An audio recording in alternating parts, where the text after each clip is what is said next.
Председателке, мислам дека треба прво да признаете дека од страна на опозицијата, кога се разгледуваат извештаи, еве тука била и председателката на ДКСК, се трудиме нашите дискусии да бидат со факти и аргументи, да дебатираме за проблеми и секогаш сме завршувале, тоест ниту еден од извештаите не бил закочен на оваа комисија. Можеби понекогаш дебатата бара да истата трае подолго, меѓутоа истите завршуваат. Ние не ги закажуваме комисиите, туку тоа треба да го прави председателот на комисијата. Од наша страна нема блокада на ниту еден извештај. Сега, зошто немало комисија на која што ќе се разгледа било каков извештај на оваа, односно на комисија политички систем, од 5.5.2022 година, јас не знам. Дали мислам дека можеме да работиме? Да, мислам дека можеме да работиме. И можеме да разгледуваме и да дебатираме затоа што имаме време. Времето ние си го организираме.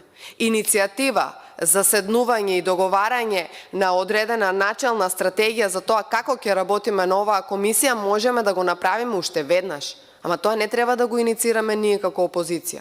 Треба да го инициира власта, која што има иницијатива и има желба да ја подобри функционалноста на целиот систем. Од нас зависи надзорната улога.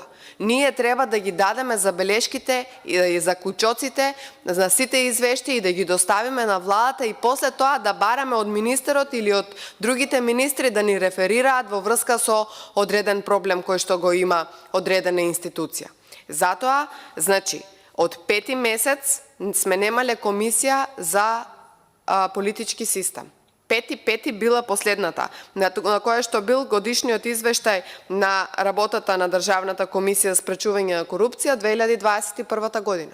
Тогаш била закажена последната комисија за разгледување на било каков извештај. После тоа сме имале две комисии во 11 месец, и тоа на 1.11 и на 28.7 со закони, на кои што биле закони. Извештај немаме разгледувано од 5 месец. Затоа, сметам дека треба да седнеме веднаш, сите итни, битни работи во врска со судството, јавното обвинителство, Советот на јавни обвинители, Судскиот совет, извештаите на Народниот правобранител, кои што ги разгледуваме овде, Државен завод за ревизија и така натаму, значи сите овие работи треба да се договориме, да ги разгледуваме што поитно и бидејќи мислам дека на овој начин ќе го дадеме својот придонес или она за кое што сме овде. Ви благодарам.